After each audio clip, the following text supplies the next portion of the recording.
Good morning.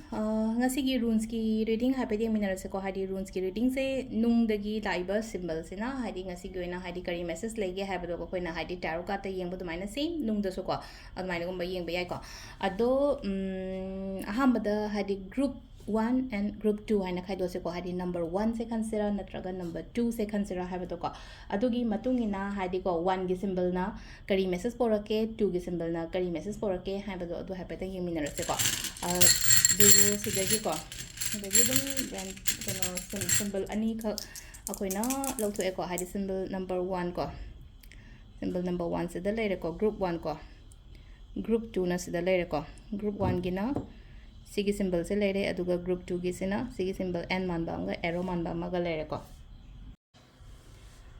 ahamba khanba ngai gi oina ngasi se kakhatpa oina oiba hai tare ko ai gi oina kakhatpa oina oiba na hara gadi thabak tawrugo matamda haidi mai pakpa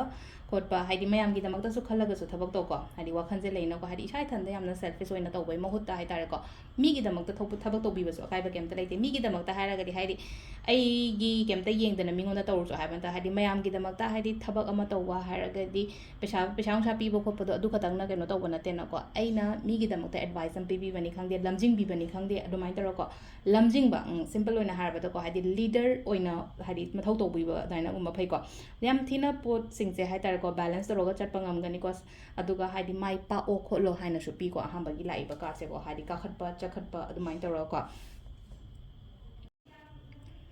ani shuba symbol se na musi lai se ko hadi kitang akoina hai tare ko uncontrolled forces kumba mane katang lai ko sidanga sigi wen hai sigi symbol se ko sigi se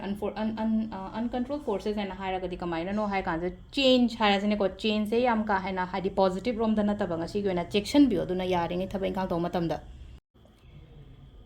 icham chamna harabada ko hadi khangowdana kainoma hai tar ko hadi nunglei nungshit kaina harasine ko hadi adumai toroga adu mak natraga so ko hadi aina kemta tha aina sungan khalo daba pot ama hai tar daklangna paisilak ko khochalak adumai toroga aduduna section ba khochan ba yamna phai ko hadi pochai ga harase ko hadi phajana section bi yong asise ai gi imung manungi oiro thamam khopam hadi yam komna thamba ko pa maina ga oiraga so hadi kharaga isa gi oina ko hadi pochai oiro amo oiro phajana section bi ba ko ado sida lere ko ingasi gi oina rune ki reading se ma'am